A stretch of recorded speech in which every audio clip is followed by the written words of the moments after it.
What's going on, guys, and welcome to The Guide. My name is Valerio, but you may also know me as Stallion, and today, before we get into the FIFA 20 content, I wanted to make a little bit of an announcement. We're officially launching our very own Instagram page here at The Guide, where you're going to be able to consume a ton of content from shorter, snackable tutorials that you guys can consume on the go. But not only that, we're going to be looking at a lot of goals that we score here at The Guide, talk about them, discuss them. We're going to be looking at the promos, the team of the weeks, tell you guys which players we think are the best. We're going to give you guys all sorts of tips for the weekend league, starter squads, custom tactics. We're going to also have a lot of conversations together. You guys can send us in your own teams that we can rate, discuss, say what we would change, what we would like to see improved within you guys' teams, and much more stuff. So of course, if you're interested in that, be sure to drop a follow. You can find the link to everything in the description down below. And now, without further ado, let's get back to the topic at hand. You may have noticed that in FIFA 20, it is quite easy to lose the ball, be it from a bad turn, a bad dribble, a bad pass. So there are things that you should be doing in order to make sure that doesn't happen, in order to make sure that your build-up play doesn't mess up,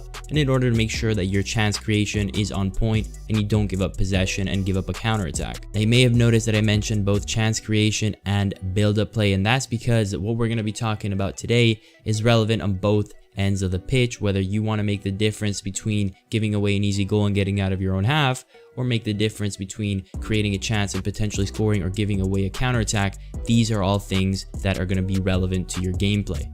Before we get into the specific examples, it's important to introduce the concept of decision making. No matter what you're trying to do while in possession of the ball, from making a pass to dribbling correctly or performing a turn, your decision making abilities will play a huge role in giving yourself the best odds for success. While you have the ball, you'll have to account for a variety of factors in order to make the right choices. So today, I'm going to give you guys 5 factors to consider for your decision making on the ball to help you avoid careless possession mistakes. You may have noticed a ton of your passes getting intercepted in FIFA 20, and part of the reason for this is because there's a ton of importance on the body positioning of the ball holder. Taking the extra touch to get a perfect angle makes a world of a difference. Just look at this example here. We got lazy with Son on the ball and misplaced a careless pass. This probably would have worked had a single extra touch to the inside been taken, and we would have allowed the game to give me a better trajectory. The opposite can be said for this example, where essentially everything went perfectly. Our player is all alone with a ton of space that can be exploited. Now, had we gone for this pass the moment we noticed an opportunity, it probably would have been intercepted. What makes this possible is this tiny extra touch to give us the necessary angle to bypass the presence of the opposing defender. Details like this can make a huge difference, especially in FIFA 20, so learning how to take the extra touch can transform your passing plays. After mastering the art of body positioning, the next step is to understand how pass selection can be the difference between losing the ball or not. In FIFA 20, it will be really important for you to be aware of your teammates and what they are doing before you decide what pass to make. Failing to do so will result in losing the ball, either because you did a ground pass to a player running into space, or you performed a through ball to a player who was stationary. This example here is perfect because while dribbling away with our fullback, our midfielder is ready to be the outlet and receive the pass. Unfortunately, I was fooled by the illusion of space and went for the through ball. What I should have done instead is notice that my midfielder was stationary, facing me the whole time, and supplied him with a normal ground pass. This decision eventually leads to my midfielder chasing the ball for so long that by the time he's close enough to do anything with it, the defender is on, already pressuring, causing us to lose the ball due to lack of time. And all of this could have been averted with the correct passing selection at the start. After becoming aware of your player's positioning, the next step will be to control their movement, and you can do so by calling players short when you need support. In order to call a player short, simply tap R1 on PlayStation or RB on Xbox while at the same time aiming the left stick towards the player you want to come near you. The commands are really basic, but the timing can get quite tricky when you're under pressure. In this case, practice makes perfect, and over time you will be able to call players short in an instant. There are 2 main ways I like to use this feature in order to help me avoid careless turnovers. The first is usually on the wing, typically when I'm controlling a fullback and I need support from a winger or an outside cam.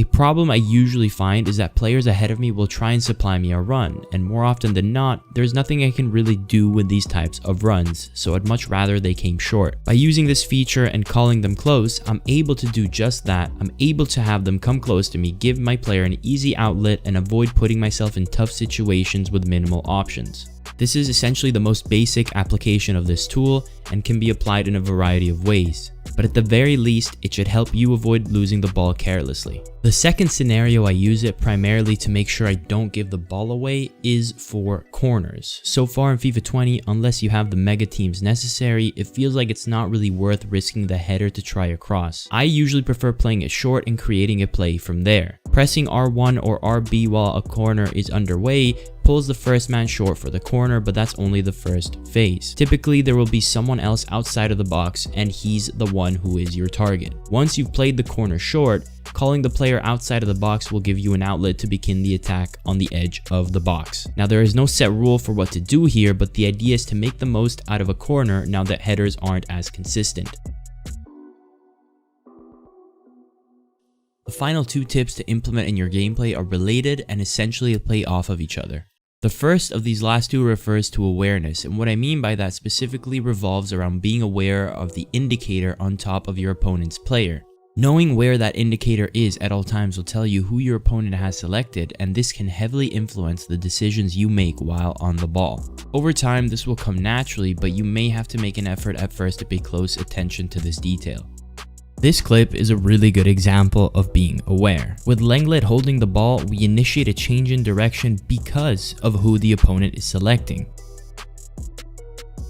Shortly after, we advance a few meters along the pitch, Sissoko gets the ball in the middle, and once again we choose to go downwards based on the opponent's choice of who to select. By becoming aware of your opponent's indicator, you can be confident in getting out of any pressure within your own half. The following example shows that this really goes for anywhere on the pitch, even in the final third. Our Lacazette is in front of Son, giving us a really good run. However, our opponent isn't covering that run, and his AI does a really good job of not giving me any openings. The opponent is actually selecting his other defender way on the other side. Had he been selecting the defender in front of Lacazette to cover the run, I may have considered waiting for his mistake and proceeding with a through ball to the runner. However, the fact that he was selecting a defender off on the side made me decide to simply keep running straight into the free space. I could have actually kept going, and this was a mistake on my part, but the point still stands. The fifth and final tip to help you avoiding losing possession in all areas of the pitch, like I mentioned earlier, relates to the concept of being aware of the opponent's indicator. We refer to this as safe dribbling, and it's basically the natural progression of being aware of the opponent's indicator once you become more advanced. What this idea requires you to do is learn how to appropriately dribble and take touches into safe areas away from opposing pressure. This can be used both in the build-up and in the final third. And in this example, we're at risk of losing the ball in our build-up with Sissoko under direct pressure. Turning counterclockwise and above allows us to turn away and keep our back to our opponent so he does not have access to the ball. This translates pretty well in the attacking phase as well, because in this example, we receive the ball with Lewandowski. We are able to react really quickly by applying the concept of awareness with the principles of safe dribbling. As we are receiving the ball, given the position of the center back controlled by the opponent and his body position, we aim the direction of our striker to the bottom, as you can see with the gamepad on the bottom left side of the screen. This will initiate the first touch of our player later on. Moments after, the opponent's pressure and his body positioning changes the situation, so as you can see from the gamepad on the screen, even though our initial touch was downwards, we adjust based on the change of the defender's positioning and direction. We aim for a turn to the upper left hand side, and this eventually pays off as we bypass the pressure of the defender and always keep our back to his direction. To wrap things up, FIFA 20 is definitely a change of pace compared to FIFA 19 in the sense that you'll have to think more about passing and dribbling decisions, otherwise you risk losing possession quite carelessly. A lot of these tips were abstract concepts, so it might be difficult at first to fully grasp it and know how to apply it. And it always is when a solution to a problem isn't a step-by-step outline. But the positive thing about this is that mastering these principles will allow you to adapt to any situations in any future FIFA. A step-by-step guide for any problem might be more convenient, but it does become more obsolete as soon as the issue at hand changes, which it will because FIFA is an ever-changing game. That's going to be it from me today. I hope you guys found this useful, and if you did, be sure to leave a like, and I'll see you guys next time.